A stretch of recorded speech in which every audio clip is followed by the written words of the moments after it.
guys asked for it, and I delivered. Welcome back to another Train Simulator 2020 the speed build of Modernizing Donner Pass. You guys have bugged me for so long, for the past 2 months, to get episode 6 out, and so here it is, episode 6. And here are some shots of what happened the last time I touched the route. And the last time I did touch the route was in November. Yes, didn't get a chance at all in December. And so what you see right here from the recording footage here early in November is what pretty much stayed in the Sparks area, Sparks and Reno here. I did a lot of redoing of the residential houses outside, and I think the backdrop just looks outstanding for what I have right now. Now, I say enjoy it while it lasts because there's a few things that we're going to have to touch upon as we go on through the video, but here is, again, just what I've been doing. So some of it will change. Again, I will explain. I added a parking lot over here. I guess there is like another casino, which is what those buildings are supposed to be, so I spiced it up with the parking lot over there. You can see here, I completed that little corner. I guess it's just construction kind of property where a bunch of utility trucks are put, and there's like a lot of gravel heaps and things like that, dirt heaps. So that's what that location is. You can see the bridge also for the highway is completed back there as well, and I've added some trees and minor details. Now, a lot of you guys have been talking about me including the Railworks America, I forgot the acronym, but it's a Railworks America Community Asset Pack. I think it's something called that. And so there's a lot of things like that gas station you guys saw there, and this billboard, as well as these cars and this used car lot, and even the lights. There's a lot of things in that pack that I have used so far, and I'll be sure to include download links to the asset pack project so you guys can use it for the route. You even got things like this Walmart over here, which is really cool. I really hope that maybe a volume 3, this is volume 2, I hope a volume 3 maybe comes out with some more assets, which would be awesome. And you guys probably remember that one episode with the crossing gates, and that was like the highlight of that video, and yeah, I changed the crossing gates, so what can you say? Those looked a little bit better, it doesn't look too clustered, and so I went with that. And you guys can see here, I also added another parking garage unit to go on top of the rails there, because the parking garage does go on top of it. And so that's also from that Railworks Community Asset Project Pack thing. And I put that there. So the focus on this episode is just working on Sparks' yard. And honestly, there's nothing much for me to really commentate over. I will do some commentating over, obviously, but if you do have any questions about maybe techniques and such like that, feel free to ask me, and I will try my best to reply. I do have to thank the community again for making this probably my most popular series on the channel, just trying to do something different, and something that I think I enjoy doing, which is route building and route modernizing, and you guys have really liked it. So thank you guys for making so far this series, again, one of my best, and I hope it continues to be like that. So anyways, we're working on the yard here, and a lot has happened since I last edited a video, recorded this back in November. The biggest thing is I can't remember if it was the end of November or it was sometime in December, but a new route was added to Train Simulator 2020, and that is the Montana Highline route. Highline, is that what it's called? Yeah, it's like the Highline Montana route or something like that. It's a new route. It models a BNSF route within Montana, obviously. But here's the catch to that route. When that route was released, it was released in 2 different packs. It was released in a US version, and it was released with a non-US version. Now, for those who aren't familiar with why that's the case for a Burlington Northern Santa Fe route, is that apparently BNSF doesn't allow their logos doesn't allow their trademark, or however trademarks and things work, they don't allow their logos to be distributed outside of the United States. So for those of us in the United States, we can see Burlington Northern Santa Fe logos in our train sims, but for those outside, they cannot. Here's the other catch. So there are plenty of routes that have come out over the past years that have Burlington Northern Santa Fe. For instance, you have the Pacific Surfliner has Burlington Northern Santa Fe. Chicago, the Chicago route from Chicago to Aurora, also called the racetrack. That's also a Burlington Northern Santa Fe route. But the catch with those routes is that for those buyers like myself inside the United States, when we buy that route and use it, we can visually see the Burlington Northern Santa Fe logos. But for those outside the US, you can't see them. So it's just a normal orange locomotive, at least the orange BNSF livery, but you don't see the BNSF wedge logo or any of the other iterations of the Burlington Northern Santa Fe logos. So just the Burlington Northern Santa Fe logo causes issues between those who can see these routes and who cannot. Now, here's what I'm using in this Donner Pass Modernizing series. I am using Stevens Pass, Pacific Surfliner, the racetrack from Chicago to Aurora, and of course, Donner Pass, because that's what I'm building the route on. And so all of those routes, or majority of those routes, are BNSF routes. And all of them can be used outside the United States because of coding and, buying outside the United States. Some of those routes can get their logos removed, so those outside, again, can use it. You get the point.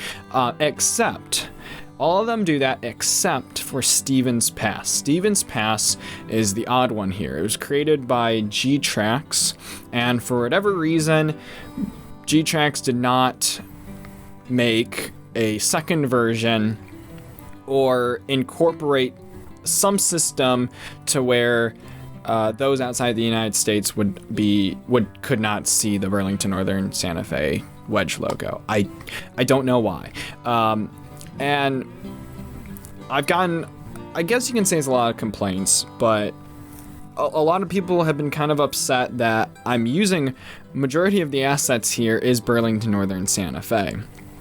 And the Stevens Pass. Yes, it's obviously Burlington Northern Santa Fe, but the Stevens Pass route in particular. A lot of people are like really upset about that because there's a lot of people outside the US that want to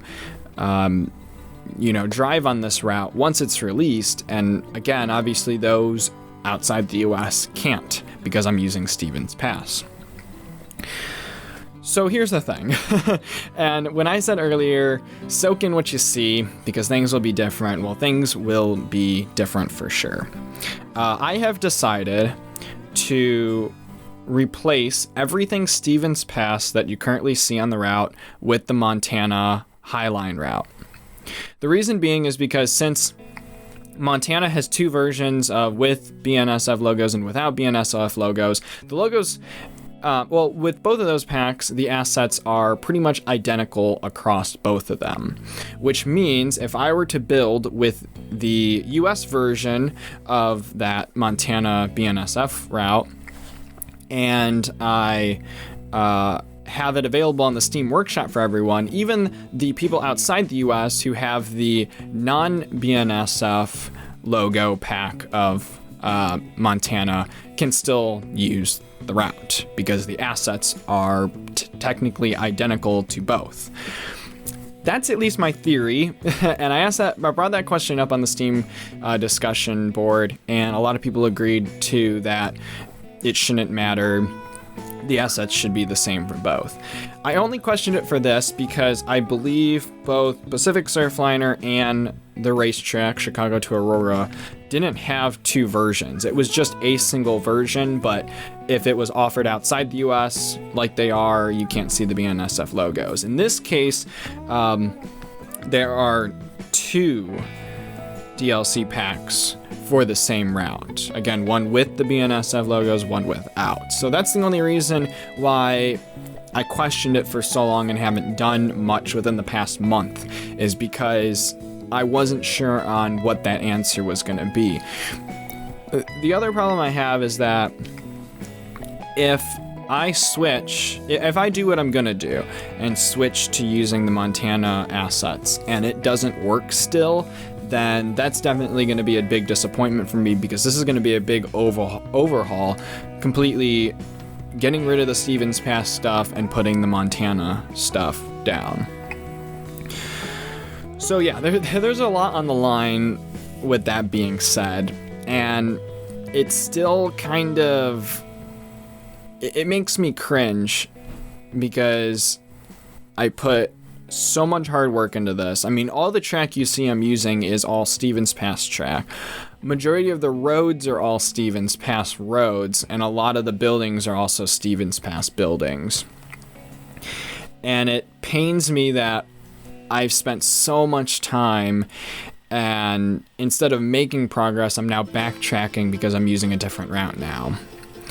But I'm hoping in the long run, like I said, if I get this out, if I work really hard in, deleting all the Stevens Pass assets, completely getting rid of Stevens Pass on the route, and putting Montana in, and those outside the US can use the route because of that, then I think at the end of the day it will be worth it. Again, there's still a lot of questions raised because I'm still not 100% sure if this is going to work, correctly. So yeah. So with that being said, there's actually some positives coming out with this. So when I mentioned, I think it was in the prior episode, in episode 5, maybe, it might have been 4, but I mentioned how I was able to replace the Donner Pass track with the Stevens Pass track. And I said at some point I was going to make a video on how to replace that. Well, in this case, since I now have to replace the Stevens Pass track with the Montana route track, I'm going to have to do the same process again. So in that case, the next episode 7, will be more of a live speed build video, because I'm going to step-by-step show you guys how to replace track using RW tools, and at the same time it's going to replace everything, every rail from Stevens Pass to Montana to help me in this series. At least that's all that I'm going to cover in the next episode.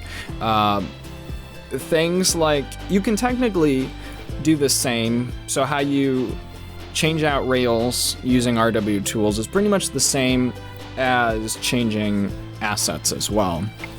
However, I haven't done so much. I mean, I've done a lot to the route, but I haven't completely finished it to the point where I desperately need to use RW tools to switch out every single asset, especially roads. I might do roads as well, because obviously all of the roads are laid, so there's no point in me going over and trying to redo these roads. Again, that depends. I have to look into it a little bit more and figure out the Montana asset pack in general, because it's weird because it's very similar to Stevens Pass. Literally the track naming over there in the left-hand side is pretty much identical. When I got on today and bought the route and tried it in the editor, they're pretty much identical, so it's going to be easy to find the exact rails, but the roads are going to be the hard part. One thing I'm going to hate is that 6-lane highway you see back there, that's not in the Montana route.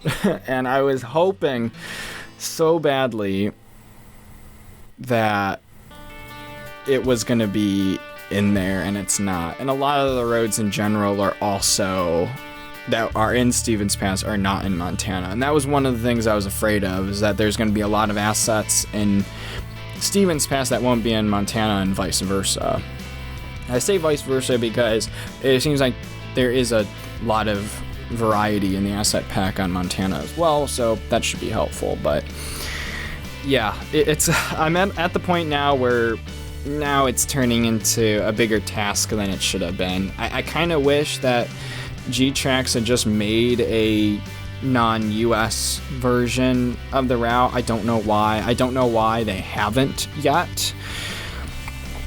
And it also kind of bothers me that Burlington Northern Santa Fe has this issue where their logo can't be used outside the US. Like, I think that's really ridiculous. I mean, that's more...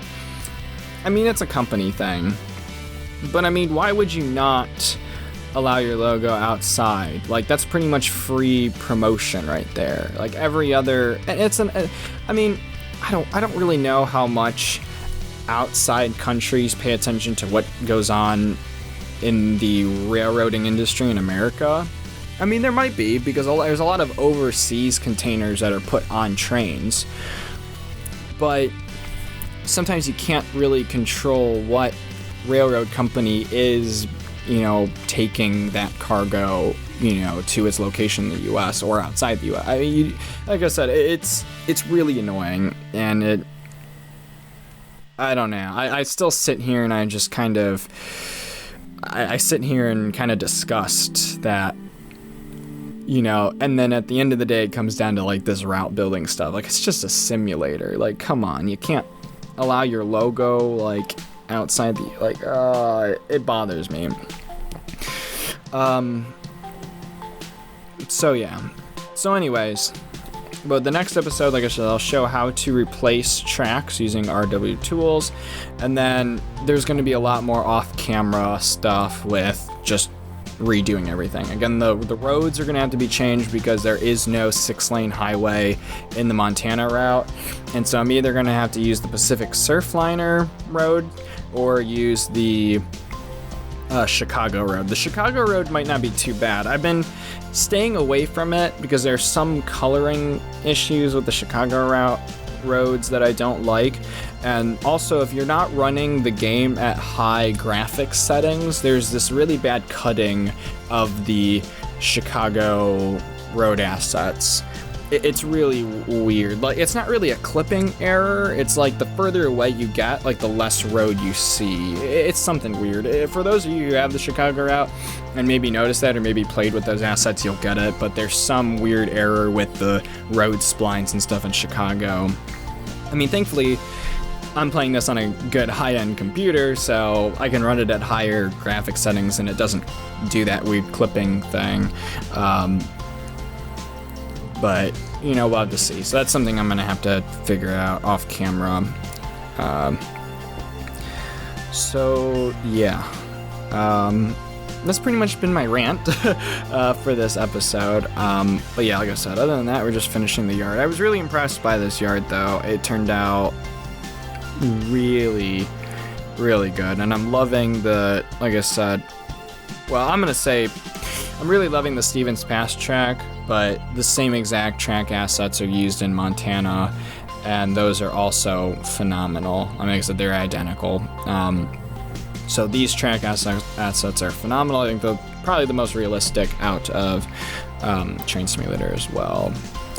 Oh, that's one I missed too. I think those are Stevens Pass splines for abandoned railroads, and that also might be going bye-bye when I adjust it. Yeah, that was one thing when editing this footage. Again, this footage was recorded. I have the exact date. What does it say on Premiere here? It says 2019 11/8. So it was November 8th, 2019 was when this was recorded. So it's been a long time. Yeah, I pretty much had this video ready, but school stuff got really important by then. Had exams coming up very shortly, or within the month, I should say. But it just got busy, so I had to put this off way longer than I wanted to. But yeah, it kind of sucks that I'm in this slump. Now, so this should be going up on Tuesday this week. Yeah, it should be going up January 7th. I'm hoping that sometime during the week I can get on, maybe on Tuesday.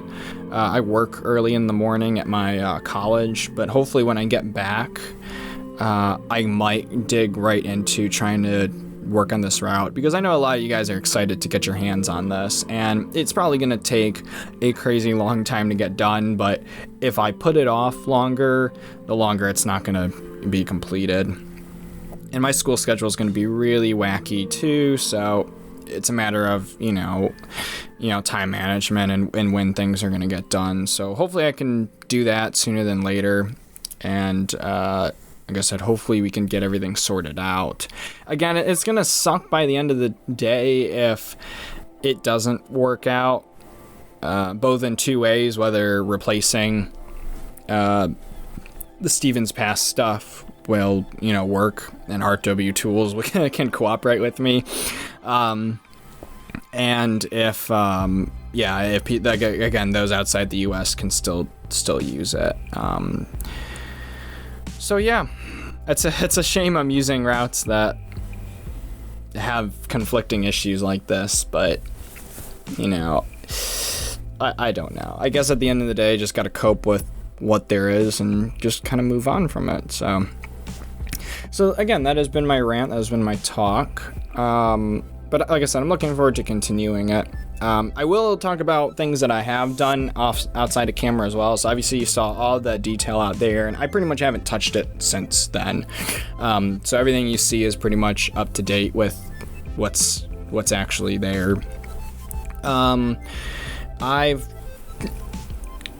technically completed all the trackage from Reno all the way to Truckee, and I've also did my best to smooth out the gradient as well. Now, there's a lot of people that have helped me about this. I've actually gotten someone to send me the full-on route mapping, and it's hard to learn at first because it's a little bit different, but it explains different. It shows you the entire route in this long linear spreadsheet pretty much. And it gives you everything from any switches or turnouts to speed changes to how much track there is to gradient to towns and businesses and signal light. It goes pretty far. The one that's that everyone can publicly access is pretty outdated and old. But I tried using that, and I tried to follow it the best I could, and it was still really complicated, and I was still really confused about the gradient, because even the gradient on there, it was giving some ridiculous, grades and such. But at the end of the day, you have to work with what's in the game. And most of that grade from Reno to Truckee ranges from about 0.6 to 0.8%. So it doesn't do the stupid 0% grade and then jumps up to 1.5%. I tried the best I could to smooth it out to make the experience a little bit better. And by the end of the day, that's still closer to being realistic than what it was before. So I'll be sure to showcase that in another episode. I did record a bit of that, but I wound up changing it because there's a lot of areas where, and this is where I had to give credit to the original builders of the route, is that there are some things from the Google Map overlay, like certain corners and things like that, that are just too tight of a radius. And so what I recorded was me being exact to what Google Maps was, but off camera, I had to just completely erase it and start over and work on my own radiuses as well as elevation and stuff. But overall, it does look good. And again, like I said, once we get past the whole converting from Stevens Pass assets to Montana assets, all should be well. And yeah, that's pretty much that. But anyways, there you go. Sparks Yard is done. I guess I didn't do too much commentary anyways, but yeah, like I said, the route looks phenomenal. And to finish up this episode, I did a bit of painting as well. That is one thing I don't like about the Train Simulator 2020 editor, is that the grid isn't that small. Like, they're pretty fat grid tiles, and you can't get your paint that precise. And I wish it was like trains where you can really get it precise and on point. But that was, you just have to deal with it. But I use a different gravel looking paint through here. And yeah, at the end of the day, it looked pretty good. I also added a lot of sandy paint as well, because it's Reno, Nevada. It's still kind of in the desert. I know in one episode I mentioned, it doesn't snow in Reno, but yeah, I was proved wrong really quickly when I looked at videos about snow in Reno. But it's still fairly deserty and such, so made sure I added a little bit of sand, gravel, and that's it. I'm tired. I am done for the night and for this episode. Again, thank you guys so much for watching. Thank you for those who continue to follow and keep motivating me, because I want to make sure this route is available for everyone, and I still want it to look good at the end of the day. So with that, there's no cinematics other than just a speed build of me painting Sparks' yard. Again, thanks for watching. If you enjoyed, be sure to hit the like button, comment down below any thoughts and opinions you might have, and be sure to subscribe for more Train Simulator 2020 content. That'll be it for me. Thanks again for watching, and I will see you guys in episode 7 of Modernizing Donner Pass.